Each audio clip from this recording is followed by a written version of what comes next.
नमस्कार दोस्तों। क्या आपने कभी सोचा है कि इंसान का सबसे बड़ा शत्रु कौन है? वह कोई बाहरी व्यक्ति नहीं, बल्कि हमारा मन है। महात्मा बुद्ध कहते हैं, मन के जीते जीत है और मन के हारे हार। हमारा मन हमें ऊंचाइयों पर पहुंचा सकता है, लेकिन यही मन हमें बर्बाद भी कर सकता है। इसीलिए इसे नियंत्रित करना सबसे जरूरी है। आज की कहानी आपके मन को पूरी तरह शांत कर देगी। यह कहानी न सिर्फ आपको प्रेरित करेगी, बल्कि जीवन में सही दिशा देने का भी काम करेगी। तो दोस्तों, इस कहानी को अंत तक जरूर सुने, क्योंकि यह आपके जीवन को बदलने का वादा करती है। कहानी शुरुआत करते हैं। पुराने समय में एक गुरुकुल में सुबह के वक्त गुरु अपने शिष्यों को प्रवचन दे रहे थे। गुरु ने कहा, यह ब्रह्मांड, यह प्रकृति हर किसी को समान अवसर देती है। यहाँ अपार संभावनाओं का भंडार है, लेकिन इन संभावनाओं को हासिल करना हर किसी के लिए आसान नहीं होता। इसका कारण क्या है? गुरु ने आगे समझाया, हमें अपने मन को सही दिशा में लगाना नहीं आता। हमारा मन नकारात्मक विचारों में उलझ जाता है, जो हमारे आत्मविश्वास को कमजोर कर देता है। यह वही मन है जो हमें यकीन दिलाता है कि हम किसी सफलता के लायक नहीं।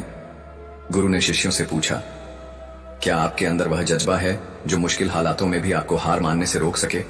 अगर हां, तो आज का यह ज्ञान आपके जीवन में सकारात्मक बदलाव जरूर लाएगा। गुरु अपने प्रवचन में कह रहे थे कि अक्सर हम अपने मन की नकारात्मकता के कारण वह कर बैठते हैं जो हमें नहीं करना चाहिए।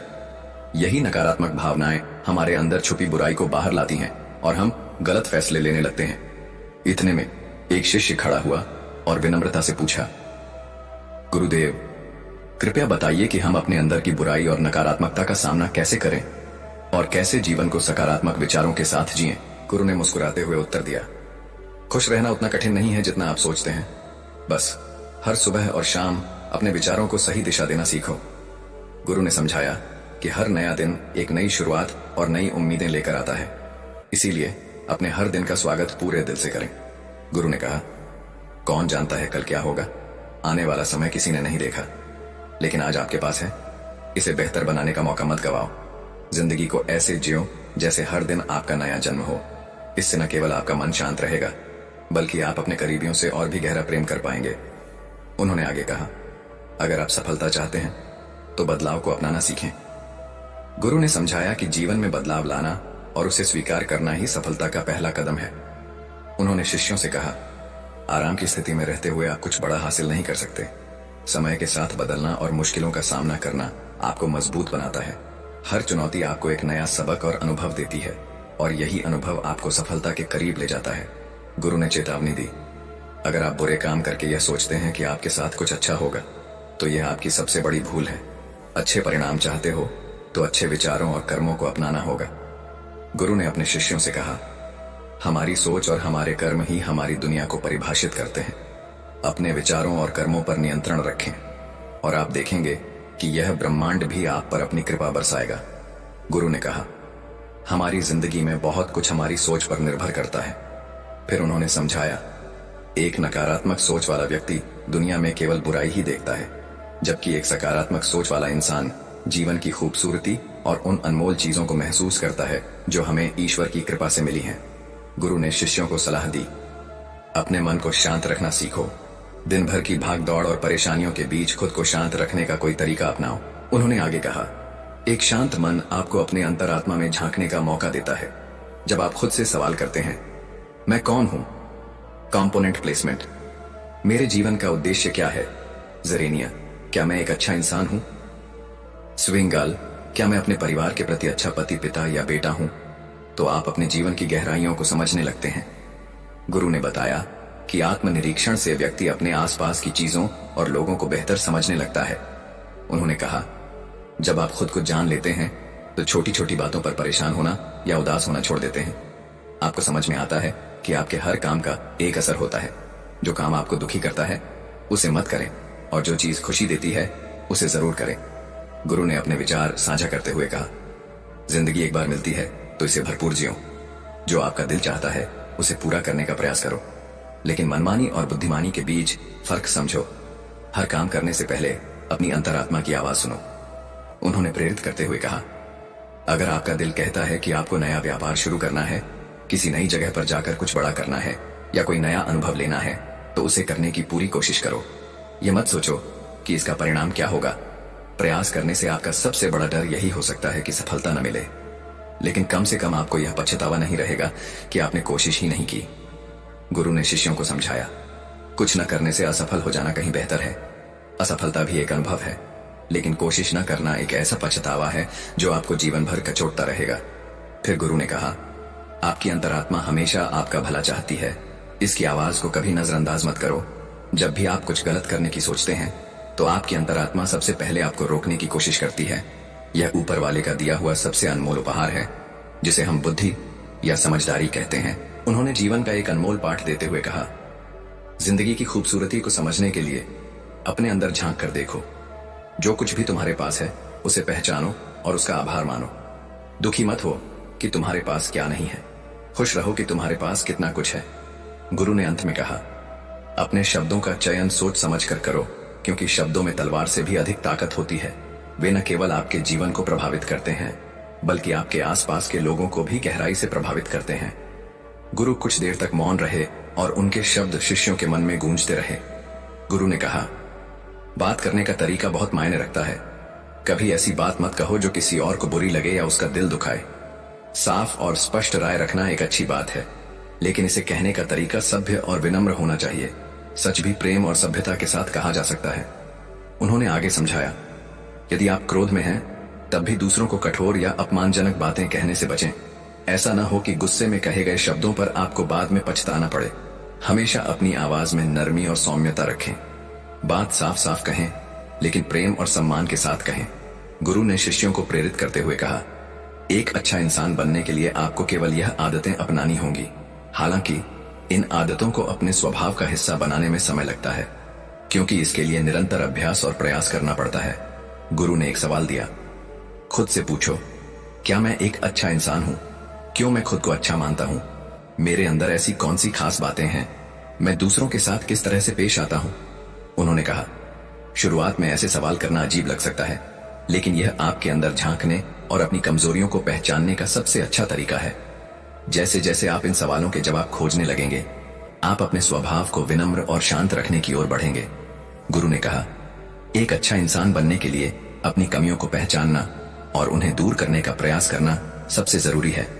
फिर उन्होंने प्रेम की महिमा पर प्रकाश डालते हुए कहा, इस दुनिया में प्रेम से बढ़कर कुछ भी नहीं है। प्रेम आपको महान बना सकता है और यह आपकी दुनिया उजाड़ भी सकता है, लेकिन प्रेम से विनाश केवल तब होता है जब आप इसे सही तरीके से नहीं समझते, क्योंकि प्रेम स्वयं एक पवित्र शक्ति है। कहा भी गया है कि प्रेम ही ईश्वर है। गुरु ने सलाह दी, अपने जीवन का नियम बना लो कि तुम्हारे हृदय में सभी के लिए प्रेम और करुणा हो। एक ऐसा दिल जिसमें प्रेम हो हमेशा खुश और संतोषी रहता है। जितना प्यार तुम बांटोगे उतना ही वह लौटकर तुम्हारे पास आएगा। उन्होंने कहा, जिसके दिल में सच्चा प्रेम और करुणा है वह कभी किसी के साथ बुरा नहीं कर सकता। उसके मन में दूसरों के लिए कोई नकारात्मकता या द्वेष नहीं पनप सकता। असल में प्रेम में वह ताकत है जो हमें गलत काम करने से रोकती है। गुरु ने अपने शब्दों को इस सीख पर समाप्त किया, गलत काम करके इंसान कभी चैन से नहीं रह सकता। उसके भीतर हमेशा एक डर और पछतावे का भाव रहेगा। लेकिन जब तुम अपने दिल में प्रेम और करुणा को स्थान दोगे तो तुम हर तरह के दुख और भय से मुक्त हो जाओगे। प्रेम ही जीवन का सबसे बड़ा वरदान है।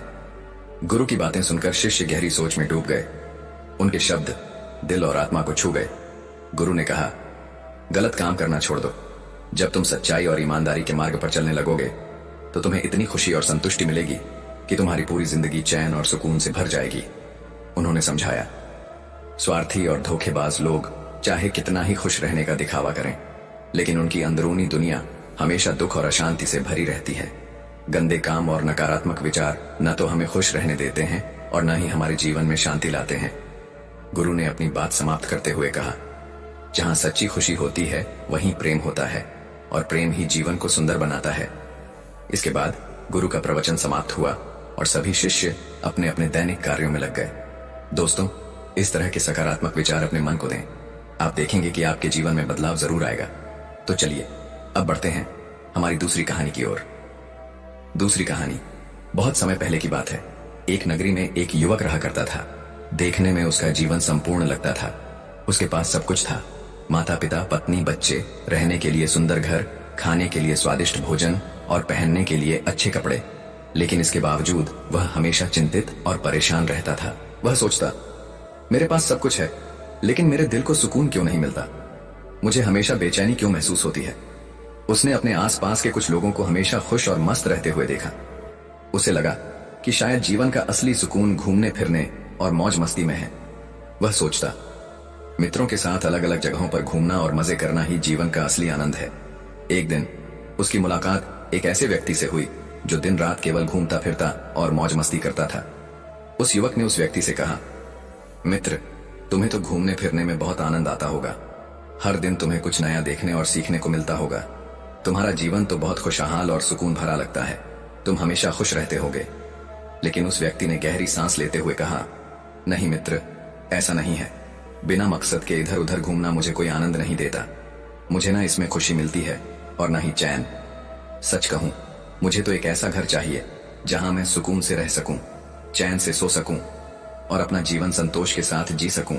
उसने आगे कहा, जब हमारे पास एक परिवार और जिम्मेदारियां होती हैं, तभी जीवन का असली आनंद मिलता है। परिवार और जिम्मेदारियां ही हमें एक उद्देश्य देती हैं और जीवन को सुंदर बनाती हैं।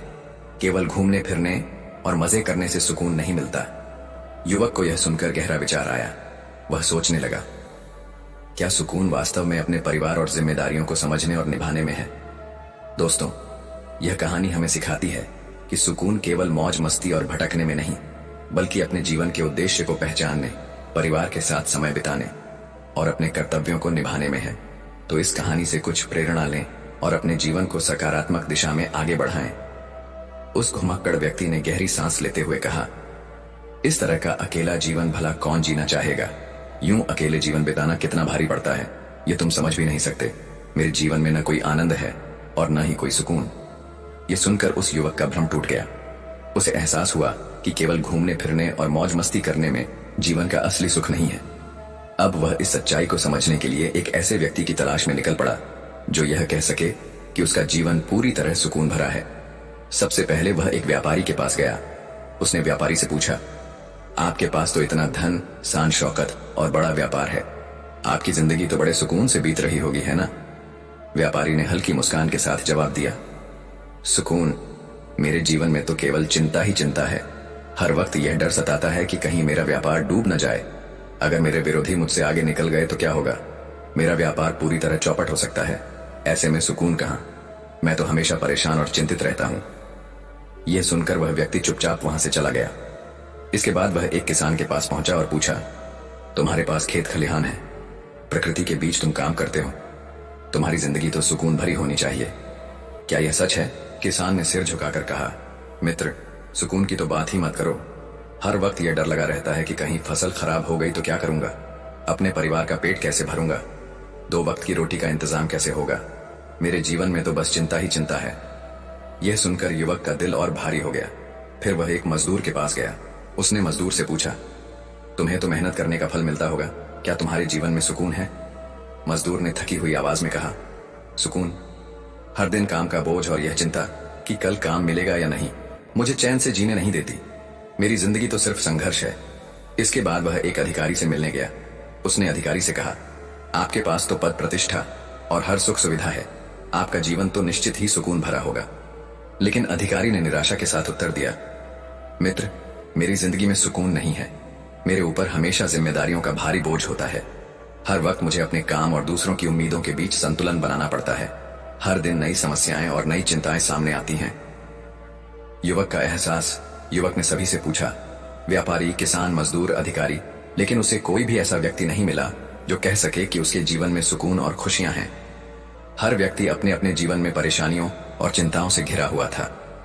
युवक सोचने लगा, क्या दुनिया में कोई भी ऐसा है जो सच में सुकून भरा जीवन जी रहा हो? दोस्तों, यह कहानी हमें एक गहरा संदेश देती है। सुकून केवल बाहरी चीजों में नहीं, बल्कि हमारे अंदर की शांति और संतोष में है। हमें अपने मन को सकारात्मक बनाना होगा और अपने विचारों को सही दिशा में ले जाना होगा। तभी हम असली सुकून को पा सकते हैं। जब वह युवक हर किसी से मिलकर थक चुका और उसे ऐसा कोई व्यक्ति नहीं मिला जो सुकून भरा जीवन जी रहा हो, तो अंत में वह राजा के पास पहुंचा। उसने राजा से कहा, हे महाराज, यदि आपकी आज्ञा हो तो मैं आपसे एक प्रश्न पूछना चाहता हूं। राजा ने मुस्कुराते हुए कहा, पूछो। युवक, तुम्हारा सवाल क्या है? युवक ने गहरी सांस लेते हुए कहा, हे राजन, क्या आपके जीवन में सुकून है? आपके पास तो वह सब कुछ है जो किसी भी व्यक्ति को चाहिए, धन दौलत, ऐश्वर्य, वैभव और शान शौकत, आपकी हर इच्छा तुरंत पूरी हो जाती है। मुझे यकीन है कि आप ही वह व्यक्ति हैं जो अपने जीवन को सुकून के साथ जी रहे होंगे। क्या यह सच है? राजा उसकी बात सुनकर जोर से हंस पड़ा और बोला, युवक, जिस सुकून की तलाश में तुम हो वही सुकून तो हम भी ढूंढ रहे हैं। कहने को तो हमारे पास सब कुछ है, लेकिन हमेशा कुछ न कुछ कमी महसूस होती है। यही छोटी सी कमी हमारे जीवन का चयन और सुख छीन लेती है। यदि तुम्हें कहीं सुकून मिल जाए तो हमें भी बताना, क्योंकि हमें भी इसकी सख्त जरूरत है। हम भी अपने जीवन को सुकून से जीना चाहते हैं। राजा की यह बात सुनकर युवक निराश हो गया। वह सोचने लगा कि सुकून जैसी कोई चीज इस संसार में है ही नहीं। शायद किसी भी मनुष्य के जीवन में सुकून संभव नहीं है। वह मन ही मन बड़बड़ाने लगा। मनुष्य हमेशा अधूरा रहता है, उसकी इच्छाएं कभी पूरी नहीं हो सकती, वह कभी भी तृप्त नहीं हो सकता। यह सोचते हुए वह घर की ओर लौटने लगा। रास्ते में उसने एक विशाल वृक्ष देखा जो अत्यंत सुंदर और शांत दिख रहा था। उसकी छाया में बैठते हुए वह बोला, इस दुनिया में कोई भी सुखी नहीं है, हर कोई अपनी अपनी समस्याओं से परेशान है। जब वह युवक सोचता हुआ जा रहा था कि दुनिया में हर कोई किसी न किसी समस्या से परेशान है, तभी अचानक पीछे से एक आवाज आई। उसने मुड़कर देखा तो एक साधु वहां खड़े थे।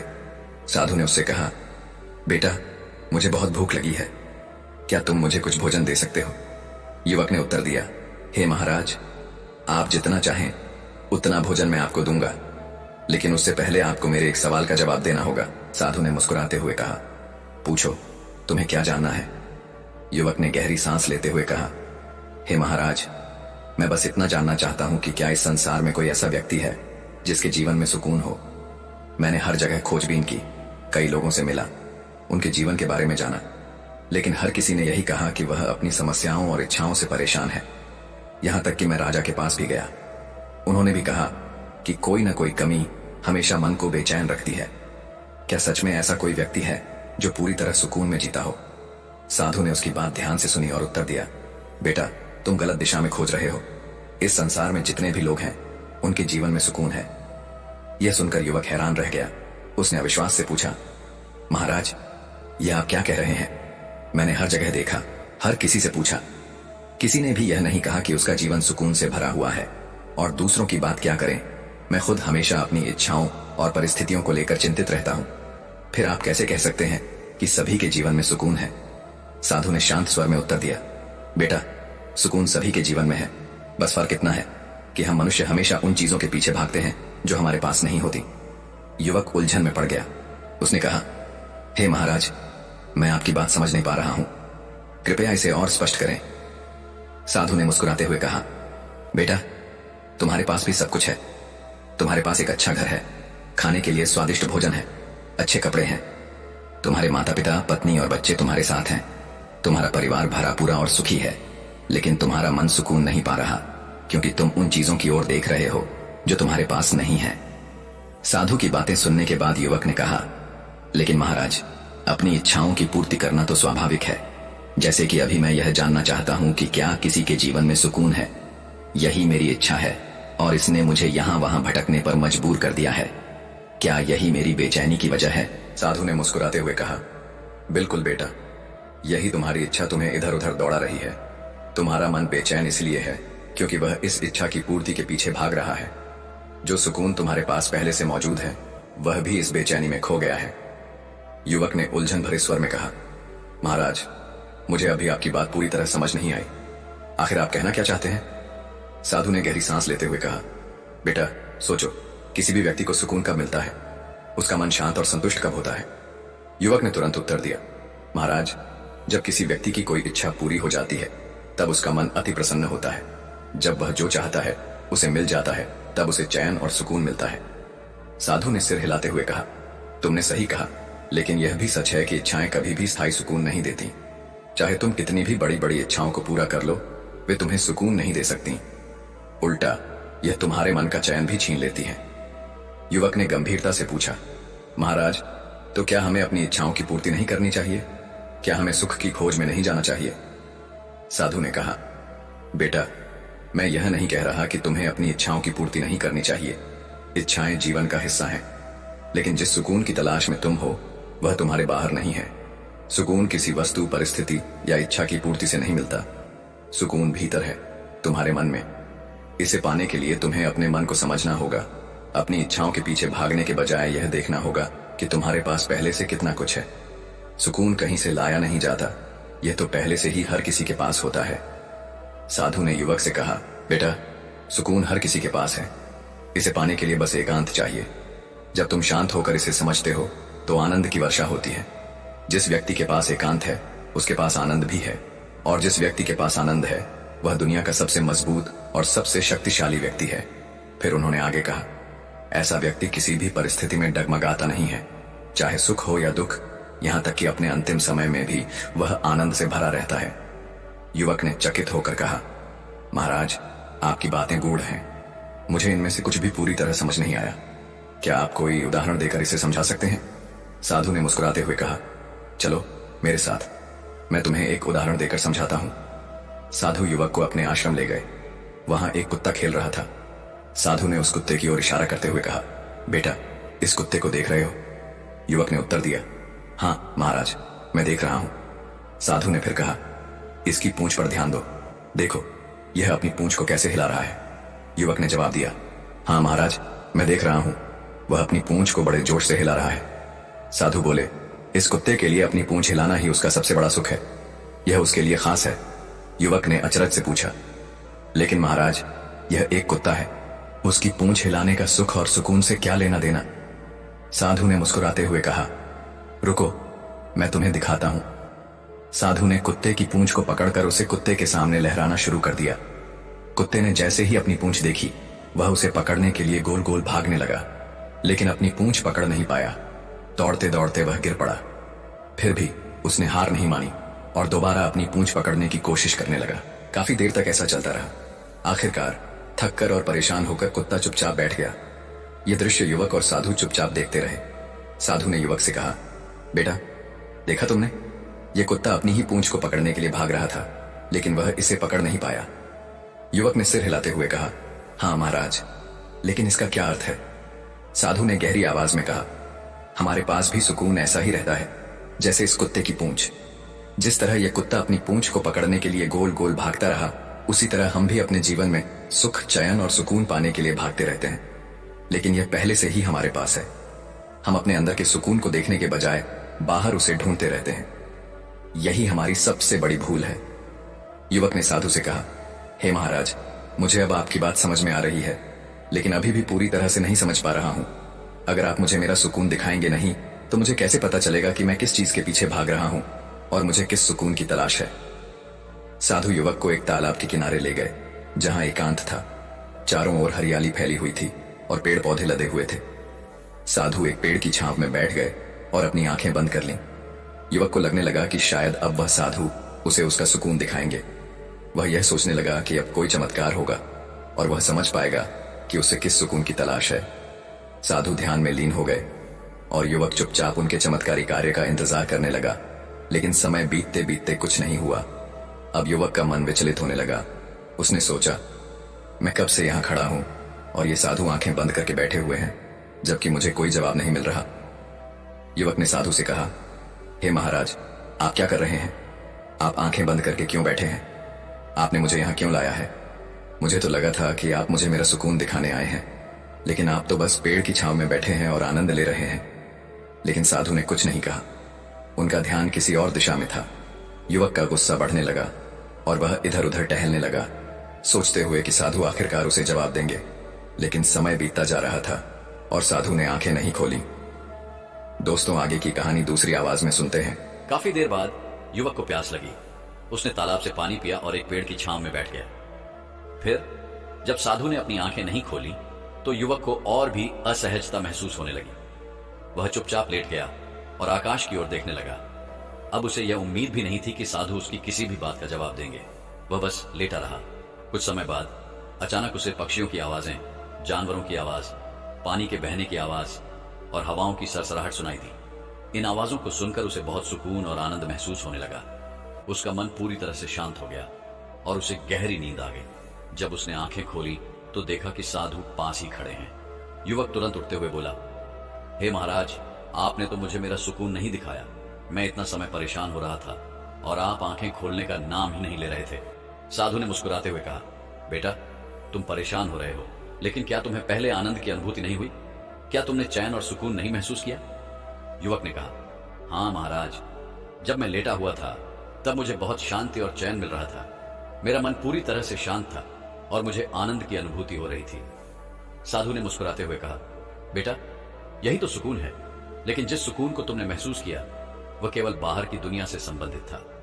असल सुकून तो तुम्हारे भीतर है। साधु की बातों को समझते हुए युवक ने कहा, हे महाराज, आप बिल्कुल सही कहते हैं। मैंने अब अपने सुकून को पहचान लिया है। अब मुझे समझ में आ गया है कि सुकून, आनंद, चैन और सुख क्या होते हैं। लेकिन अब भी मेरे मन में एक सवाल बाकी है। साधु मुस्कुराते हुए बोले, पूछो, अब क्या रह गया है? युवक ने साधु से पूछा, हे महाराज, आपने मुझे आनंद की अनुभूति करवाई, लेकिन अब मैं यह जानना चाहता हूं कि क्या इसके लिए मुझे अपना घर, परिवार और बाकी सब कुछ छोड़ देना होगा? क्या मैं सिर्फ एकांत में बैठकर या तालाब के किनारे इस तरह से जीवन बिता सकता हूं?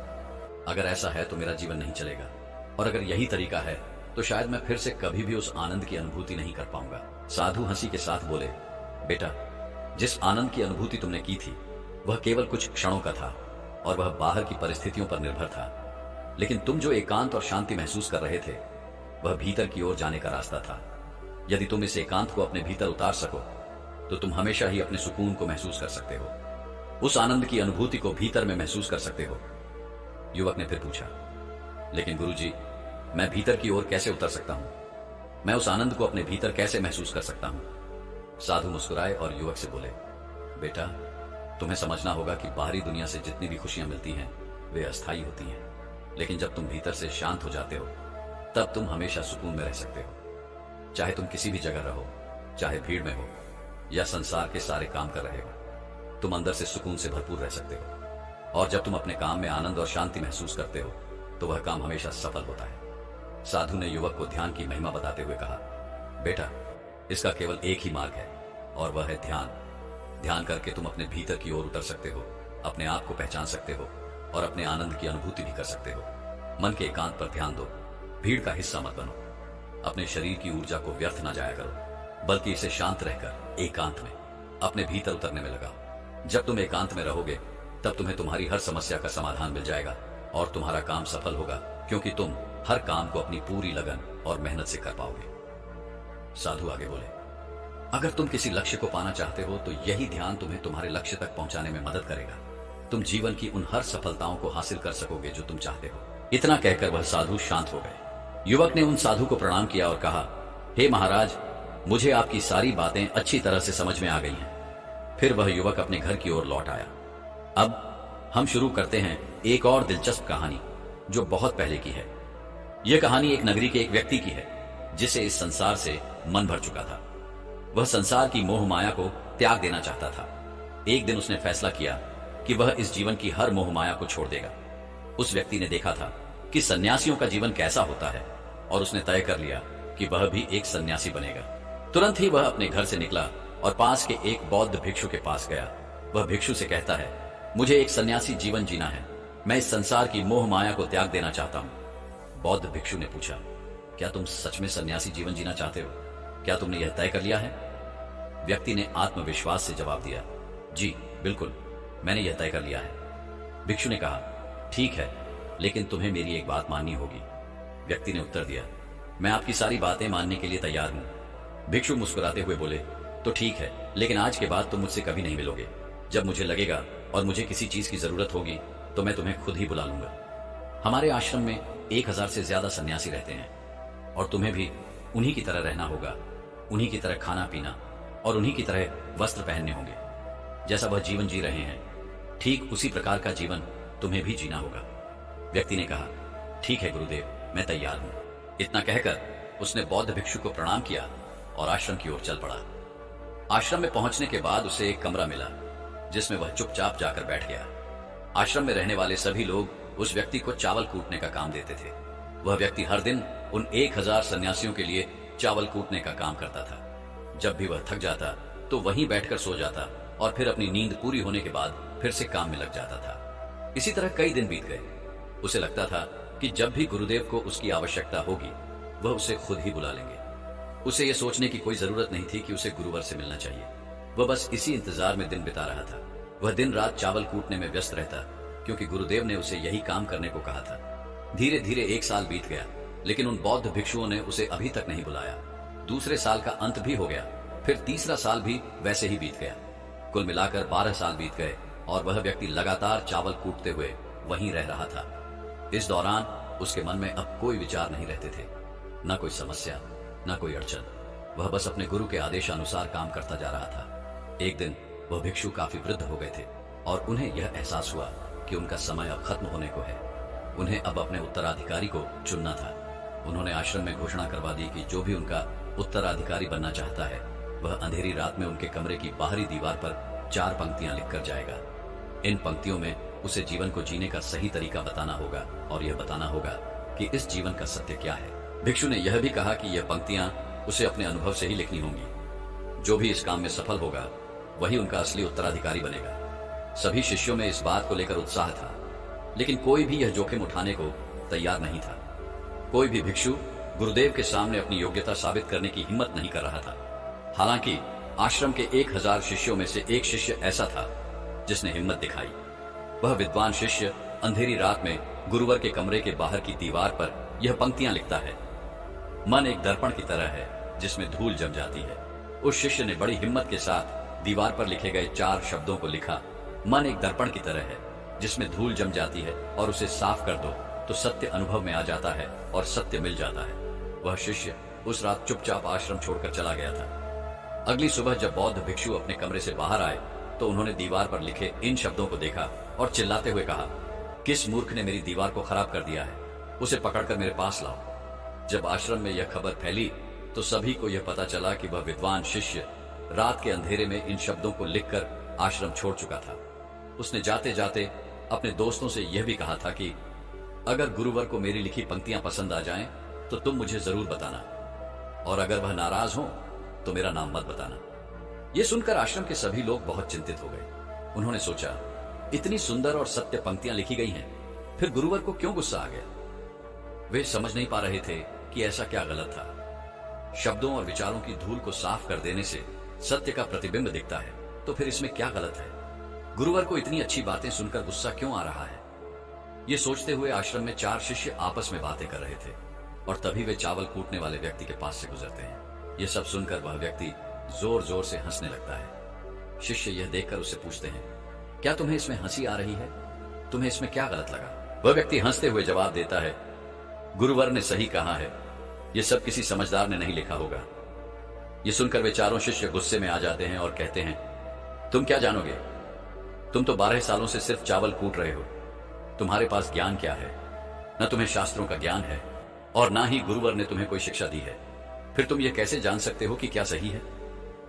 वह व्यक्ति हंसते हुए कहता है, ठीक है, मैं तुमसे कुछ बातें बताता हूं, लेकिन लिखने की आदत मुझे अब नहीं रही, क्योंकि 12 सालों से चावल कूटते कूटते मैं लिखना भूल गया हूं। मैं ज्ञान तो दे सकता हूं, लेकिन लिखने का काम किसी और को करना पड़ेगा।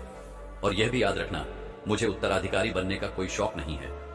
वह व्यक्ति हंसते हुए कहता है, अगर किसी ने मुझे यह उपाधि देने का सोचा भी तो मैं इसे स्वीकार नहीं करूंगा। मैं अपने कान पकड़ सकता हूं, लेकिन इन विचारों को कभी नहीं बताऊंगा।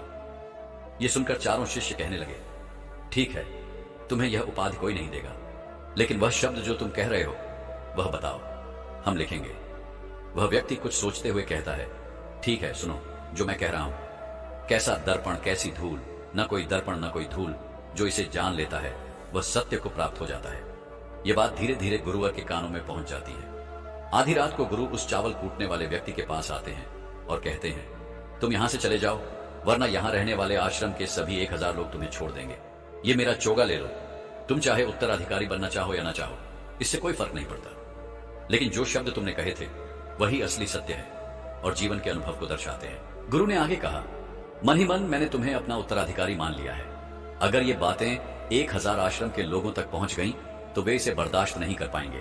वे यह नहीं समझ पाएंगे कि एक चावल कूटने वाला व्यक्ति जिसे शास्त्रों का भी कोई ज्ञान नहीं है, वह कैसे सत्य को प्राप्त कर सकता है, कैसे आत्मज्ञान को प्राप्त कर सकता है। यहां जो शास्त्रज्ञ लोग हैं वे सिर पीटते रहेंगे। इसलिए तुम यहां से चले जाओ और कहीं और अपनी दुनिया बना लो। यह सुनकर महात्मा बुद्ध ने अपने एक शिष्य से कहा था, जब तुम्हारे मन के सारे विचार शांत हो जाएंगे और तुम अपने भीतर विचारों को महसूस नहीं करोगे, तभी तुम सत्य का अनुभव करोगे। उस दिन तुम सत्य को जान पाओगे और खुद को और इस ब्रह्मांड को समझ सकोगे। यही बुद्धत्व प्राप्ति का पहला कदम है। मन को शांत करने का पहला तरीका जो बोध ग्रंथों में बताया गया है वह है अपने विचारों पर काम करना। इन विचारों को अच्छे से समझना कि आखिर आपके भीतर कौन से विचार उत्पन्न हो रहे हैं और आखिर आपके भीतर क्या चल रहा है। इसे जागरूकता के साथ समझने की कोशिश करो, न कि इन्हें दबाने की। अगर आप अपने मन के विचारों को दबाने की कोशिश करते हो तो यह गलत होगा, क्योंकि इससे मन और भी तेजी से भटकने लगेगा और बार बार भटकेगा। लेकिन जब भी आपको ऐसा महसूस हो कि आपका मन और भी तेजी से भटक रहा है तो तुरंत उस पर ध्यान देना शुरू कर दें। उसे जागरूकता के साथ देखें, अपने विचारों पर ध्यान दें और उनका निरीक्षण करना शुरू कर दें। निरंतर प्रयासों के बाद आप यह पाएंगे कि आपके अंदर विचारों को जागरूक होकर देखने की एक आदत बन जाएगी। लेकिन साथ ही आप यह भी देखेंगे कि आपके मन में बुरे विचार अत्यधिक उत्पन्न हो रहे हैं। आपके मन में जो भी विचार उत्पन्न हो रहे हैं वे सकारात्मक भी हो सकते हैं और नकारात्मक भी, लेकिन उनसे आपको कोई भी छेड़खानी नहीं करनी है। बस आपको अपने प्रयासों पर काम करते रहना है, निरंतर जागरूकता के साथ अपने विचारों पर ध्यान देते रहना है। यदि आप इस प्रयास को लगातार करते हैं तो एक समय ऐसा आएगा जब आप अपने विचारों को आसानी से समझ पाएंगे, उन्हें नियंत्रित कर पाएंगे और उन पर विराम भी लगा पाएंगे। और तब आप अपने आने वाले कल या फिर बीते हुए कल में नहीं बल्कि वर्तमान में जीना भी सीख जाएंगे। इसीलिए आपको अपने ध्यान को केंद्रित करने की आवश्यकता है, अपने विचारों पर ध्यान देने की आवश्यकता है। इस तरह से आप जो कुछ भी वर्तमान में हैं, चाहे वह कुछ भी हो, आप उसी में खुश रहना सीख जाएंगे। दोस्तों, अक्सर हमारा दिमाग विचारों से भरा रहता है।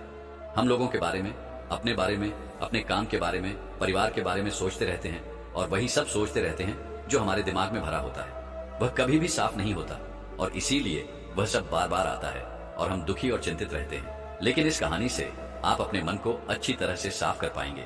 आप अपने मन की धुलाई खुद कर सकते हैं। एक बार एक गुरु और शिष्य एक सुनसान जंगल से गुजर रहे थे। तभी शिष्य अपने गुरु से एक सवाल करता है, गुरुजी, ऐसा क्या होता है कि कुछ लोगों के पास कुछ भी नहीं होता लेकिन फिर भी वे सुखी रहते हैं, आनंद में रहते हैं, और कुछ लोग ऐसे होते हैं जिनके पास सब कुछ होता है फिर भी उदासी उनके चेहरे पर साफ दिखाई देती है। गुरु ने एक मुरझाए हुए फूल की तरफ इशारा करते हुए कहा, यह सोचने और समझने की बात है। अगर यह फूल यह सोचे कि मैं कल मुरझा गया था या फिर यह सोचे कि मैं भविष्य में फिर से मुरझा जाऊंगा तो यह कभी भी खुलकर पूरी तरह से नहीं खिल पाएगा। अपने सुंदर स्वरूप में यह कभी नहीं आ पाएगा और अपनी खुशबू से इस प्रकृति में बिखेर नहीं पाएगा। गुरु ने आगे कहा, उसी प्रकार इंसान अपने अतीत की यादों में खोया रहता है या फिर अपनी भविष्य की कल्पनाओं में जीता रहता है। भविष्य के दुखों के बारे में सोचता रहता है या फिर भूतकाल में जो उसके साथ बुरा घटित हुआ है उसके बारे में सोच सोचकर वह अपने भविष्य के लिए चिंतित होता रहता है। मनुष्य जीवन में सुख तभी अनुभव कर सकता है जब वह वर्तमान में जीता है। यह समझने की बात है कि जीवन हमेशा वर्तमान में होता है। अतीत और भविष्य की कल्पनाएं हमेशा मनुष्य को मृत्यु के करीब ले जाती हैं। यही कारण है कि जिस प्रकार हम अपने शरीर की देखभाल करते हैं, उसे बीमारियों से दूर रखने के लिए उसकी गंदगी साफ करते हैं, वैसे ही हमें समय समय पर अपने मन और मस्तिष्क की भी सफाई करनी चाहिए। हमें अपने मन की धुलाई करते रहनी चाहिए। इससे आपकी बुद्धि की क्षमता बढ़ेगी और आप हमेशा आनंद में रहने का रहस्य जान पाएंगे। शिष्य ने सवाल किया, गुरुदेव, इससे पहले कि हम मन और मस्तिष्क पर चर्चा शुरू करें, मैं यह जानना चाहता हूं कि जिन लोगों के पास सब कुछ होता है वे दुखी क्यों रहते हैं और जिन लोगों के पास कुछ भी नहीं होता वे अक्सर आनंद में क्यों होते हैं? इसके पीछे क्या रहस्य हो सकता है? गुरु ने उत्तर दिया, कुछ लोग जीवन में सब कुछ हासिल कर लेते हैं और जब वे सब कुछ प्राप्त कर लेते हैं तो वे महसूस करते हैं कि इन सब चीजों का कोई अर्थ नहीं है। उनके पास सुख सुविधाएं हो सकती हैं लेकिन मन की शांति अभी भी उनसे दूर रहती है। इस एहसास से वे घिर जाते हैं कि जो कुछ भी उन्होंने पाया वह केवल समय की बर्बादी थी। उनका जीवन बेकार की चीजों में चला गया। वहीं जो लोग जीवन में कुछ भी नहीं पाते, उनके पास एक उम्मीद होती है, एक लालसा होती है कुछ पाने की। यही लालसा और इच्छा उन्हें जीवन में खुश रखती है, उन्हें आगे बढ़ाती है और ऊर्जा से भरा हुआ रखती है। गुरु ने अपने हाथ से एक सूखे पेड़ की तरफ इशारा करते हुए कहा, शिष्य, कभी यह पेड़ हरा भरा रहा होगा, फलों से लदा हुआ रहा होगा। अनेक प्रकार के पक्षी और जानवर इस पर आते होंगे, इसके फलों को खाते होंगे। उस समय इस पेड़ को यह नहीं पता होगा कि एक दिन वह सूख जाएगा और उसकी हालत इतनी बदतर हो जाएगी कि वह किसी को छांव तक नहीं दे पाएगा, उसके ऊपर पत्ते तक नहीं रहेंगे, फल तो दूर की बात है। इसी तरह मनुष्य अपनी जीवन की दौड़ में यह भूल जाता है कि जिस दौड़ में वह सबसे आगे निकलने की कोशिश कर रहा है उसका अंतिम चरण मृत्यु है। काश वह कभी इस दौड़ से अलग हटकर यह देख पाए कि इसका अंतिम चरण कहां ले जाएगा। वह समझ पाए कि जिस दौड़ में वह सबसे आगे बढ़ने का सपना देख रहा है उसका अंत केवल मृत्यु ही है। अगर वह कभी जीवन की दौड़ में ठहर कर यह देख पाता तो वह उन कामों को छोड़ सकता था जो व्यर्थ थे। जो बेकार है उसे छोड़कर इंसान को ऐसे कार्यों की ओर बढ़ना चाहिए जो उसके जीवन में आनंद लाए, जो उसे नई दिशा दे। गुरु ने खुद की तरफ इशारा करते हुए समझाया, एक योगी वह होता है जो जीवन की दौड़ में ठहर जाता है, जो यह समझ लेता है कि जीवन का अंतिम चरण मृत्यु ही है। इसलिए वह जीवन में सुख सुविधाएं हासिल करने के बजाय खुद के मन और मस्तिष्क को एक नए आनंद की ओर ले जाने का प्रयास करता है। शिष्य ने सवाल किया, गुरुदेव, क्या एक ग्रस्त जीवन जीने वाला मनुष्य उस आनंद की प्राप्ति नहीं कर सकता? अगर कर सकता है तो उसे शुरुआत कैसे करनी चाहिए? गुरु ने उत्तेजित होकर उत्तर दिया, बिल्कुल कर सकता है, लेकिन अगर सभी मनुष्य उस आनंद की प्राप्ति के लिए योगी बनने का निश्चय कर लें तो इससे प्रकृति का संतुलन ही बिगड़ जाएगा, उसकी व्यवस्था ही रुक जाएगी। एक सच्चा योगी अपने जीवन में गहरी खोज करता है और खोज करने के बाद वह बताता है कि ग्रस्त जीवन जीते हुए भी कैसे आनंद प्राप्त किया जा सकता है। गुरु ने खुद को संबोधित करते हुए कहा, मैंने अपने जीवन में जो खोज की है उसके अनुसार मनुष्य को समय समय पर अपने मन और मस्तिष्क की सफाई करते रहनी चाहिए। लोग अपने शरीर का ध्यान रखते हैं लेकिन अपने मन और मस्तिष्क की सफाई की कभी नहीं सोचते। इस कारण उनका मन और मस्तिष्क बूढ़े होते जाते हैं, उनमें जवानी और ताजगी नहीं रहती, और यही कारण है कि इंसान उदासी से घिर जाता है। मन और मस्तिष्क की गंदगी क्या होती है यह मैं तुम्हें बताता हूं। हर मनुष्य के जीवन में कुछ ऐसी घटनाएं घटती हैं जिनका गहरा असर उसके मनोमस्तिष्क पर पड़ता है। वह घटनाएं जीवन भर उसके मन में बैठी रहती हैं और वह उन्हें भूल नहीं पाता।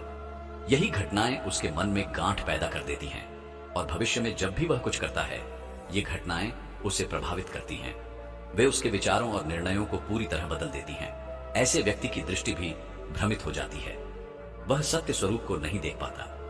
वह चीजों को उन घटनाओं से जोड़कर भ्रमित तरीके से देखता है। उदाहरण के तौर पर, अगर किसी बुरी नजर वाले व्यक्ति ने आपको धोखा दिया तो आप जीवन भर उसे धोखेबाज ही समझते रहेंगे और उस पर कभी पूर्ण विश्वास नहीं कर पाएंगे। लेकिन असल में यह समझने की बात है कि जो धोखा आपको उस व्यक्ति से मिला वह बुरी नजर से नहीं बल्कि उसके स्वभाव से था। हालांकि उस व्यक्ति के स्वभाव से आपके दिमाग में उसकी एक छवि बन गई और यह छवि तब आपके विचारों को प्रभावित करती है जब आप किसी दूसरे व्यक्ति से संपर्क करते हैं। यह छवि आपके बीच एक दीवार की तरह खड़ी हो जाती है और यही कारण है कि दो व्यक्तियों के बीच संबंध नहीं बन पाते। जो मनुष्य के लिए सबसे जरूरी है वह यह है कि वह अपने आप को अतीत की घटनाओं से मुक्त रखे। हमें उन घटनाओं से प्रभावित होकर अपने दिमाग में कोई छवि नहीं बनानी चाहिए। कुछ लोग इस बात पर सवाल उठा सकते हैं कि फिर जीवन के अनुभव किस काम के होंगे, लेकिन असल में हम जीवन के अनुभवों से भी भ्रमित तरीके से ज्ञान प्राप्त करते हैं और सही तरीके से उनसे सीख नहीं पाते। ठीक वैसे ही जैसे बुरी नजर वाले व्यक्ति की आंखें धोखा देने के लिए जिम्मेदार नहीं थी बल्कि उसका स्वभाव जिम्मेदार था। लेकिन मनुष्य अपने अनुभव में उस बुरी नजर को याद रखेगा और उस स्वभाव को भूल जाएगा। शिष्य गुरु की बातों में इतने खो गए थे कि उन्हें रास्ते में पड़े कांटे दिखाई नहीं दिए। अचानक उनके पैर में एक कांटा चुभ गया। गुरु ने कांटा निकालते हुए पूछा, कांटा तुम्हारे पैर में क्यों लगा? इसके लिए तुम किसे जिम्मेदार मानते हो? गुरु ने कहा, तुम मुझे जिम्मेदार मान सकते हो क्योंकि मैं तुम्हें एक बात समझा रहा था। क्या तुम खुद को भी जिम्मेदार मान सकते हो कि तुम मेरी बातों में इतना खो गए कि तुम्हारा ध्यान रास्ते पर नहीं रहा? शिष्य ने उत्तर दिया, गुरुदेव, इसमें मैं खुद को जिम्मेदार मानता हूं। आप तो अपना काम कर रहे थे और इस पेड़ ने भी अपना काम किया, लेकिन मैं पूरी तरह से ध्यान नहीं दे पाया। अगर मैं चलने पर ध्यान लगाए रहता, अगर मैं आपकी बातों में पूरी तरह से खो नहीं जाता तो मुझे यह कांटा कभी नहीं लगता। इसमें पूरी तरह से मेरी ही गलती थी। गुरु ने शिष्य की पीठ थपथपाते हुए कहा, जो घटनाएं हमारे मन को प्रभावित करती हैं, जरूरी है कि हम उन्हें अपने मन से बाहर निकाल दें, और इसके लिए सबसे सरल तरीका यह है कि हम अपनी भावनाओं को व्यक्त करना सीखें, उन्हें अपने दिल और मस्तिष्क में बिठा कर न रखें। जब तुम अपनी भावनाओं को दूसरे मनुष्य के सामने व्यक्त कर देते हो तो तुम्हारे मन का बोझ हल्का हो जाता है। कुछ लोग ऐसे होते हैं जो अपनी भावनाओं को किसी से साझा नहीं करते। ऐसे लोग अक्सर अंदर ही अंदर दुखी रहते हैं, लेकिन कुछ लोग अपनी बात किसी के सामने नहीं रखते। इसके विपरीत कुछ लोग ऐसे भी होते हैं जो अपने मन में किसी भी बात को दबा नहीं पाते। चाहे कुछ भी हो, वे अपनी भावनाओं को दूसरों के सामने व्यक्त कर देते हैं। तुमने खुद महसूस किया होगा कि जो लोग अपने मन की बातों को व्यक्त कर देते हैं वे जीवन में अधिक आनंदित रहते हैं। कभी भी प्राकृतिक रूप से आए वेग को रोकने की कोशिश मत करो। जिस वेग को हम रोकने की कोशिश करते हैं वह अंदर ही अंदर हमें खा जाता है। अगर तुम्हारा मन किसी बुरी घटना पर रोने का हो तो चुपचाप मत रहो, जोर से रो, उस वेग को पूरी तरह से बाहर आने दो। अगर किसी दूसरी घटना पर तुम्हारा मन खुश होने का, आनंदित होने का हो तो नाचो, गाओ, ताकि तुम उस वेग को बाहर निकाल सको। और जब वह वेग अपनी पूरी गति से बाहर निकल आता है तो उसके बाद पीछे छोड़ जाता है एक खालीपन, एक शांति, एक मौन, एक अनुभूति। गुरु ने शिष्य को समझाते हुए कहा, जिस प्रकार तेज रफ्तार से बहता हुआ पानी अपनी गति से आने वाली सभी बाधाओं को तोड़ देता है, ठीक वैसे ही अगर हमारे अंदर भावनाओं का वेग बाहर नहीं निकला तो हम बांध बनाने की कोशिश करते हैं, लेकिन उस बांध को तोड़ने के बाद उसका कचरा हमारे मन में जमा हो जाता है, जिससे हमारा मन दूषित हो जाता है और वह गंदगी से भर जाता है। अक्सर मनुष्य किसी घटना को अपने मन में दबाए रखता है क्योंकि उसे डर होता है कि अगर सामने वाले को इसके बारे में पता चला तो वह क्या सोचेगा। इसी डर के कारण वह अंदर ही अंदर दुखी होता रहता है, लेकिन सामने वाले से कुछ नहीं कहता। लेकिन अगर वह एक बार हिम्मत कर ले, अगर वह शुरुआत कर सके तो उसका जीवन पूरी तरह से बदल सकता है। एक बार जब उसे यह आदत लग जाए तो वह जीवन भर अपनी भावनाओं को दूसरों के सामने व्यक्त करने से हिचकेगा नहीं। हमारे दिमाग की यह आदत 21 दिनों में बन सकती है। अगर हम 21 दिन तक सही तरीके से अभ्यास करें तो हमारा मन पूरी तरह से भावनाओं से मुक्त हो जाएगा। यह 21 दिनों का अभ्यास इस प्रकार है। 21 दिनों तक सबसे पहली बात यह है कि हमें अपने मन में किसी भी बात को दबाकर नहीं रखना है। अगर हम किसी इंसान के बारे में अच्छा सोचते हैं तो हमें उसे व्यक्त करना चाहिए। अगर बुरा भी सोचते हैं तो उसे भी व्यक्त करना चाहिए। परिणाम के बारे में हमें नहीं सोचना है, सिर्फ अपने दिमाग की सफाई करने पर विश्वास रखना है। इससे आपके अंदर एक अद्भुत साहस पैदा होगा। जब आप किसी इंसान के बारे में वह सब कह पाएंगे जो आप उसके बारे में सोचते हैं तो सोचिए कि आपका आत्मविश्वास कितना बढ़ जाएगा। आपके मन के सारे डर समाप्त हो जाएंगे। हो सकता है कि इसमें आपको कुछ चुनौतियों का सामना करना पड़े, लेकिन यह आपके भीतर एक शक्ति और साहस को जन्म देगा। अब आइए हम जल्दी से समीक्षा कर लेते हैं कि इस वीडियो में हमने क्या क्या सीखा। इस वीडियो में आपने खुद से की जाने वाली सकारात्मक बातचीत की ताकत के बारे में जाना। आपने यह भी समझा कि खुद की काबिलियत पर संदेह करना हमें जीवन में नीचे खींचता है और हमें अपनी खूबियों और अच्छाइयों के बारे में याद दिलाते रहना चाहिए, क्योंकि इससे हमारा आत्मविश्वास बढ़ता है। आपने यह भी सीखा कि हमें अपने अंतर्मन की आवाज को सुनना चाहिए, अपनी कमियों, खूबियों और अपने लक्ष्यों को स्पष्ट रूप से पहचानना चाहिए।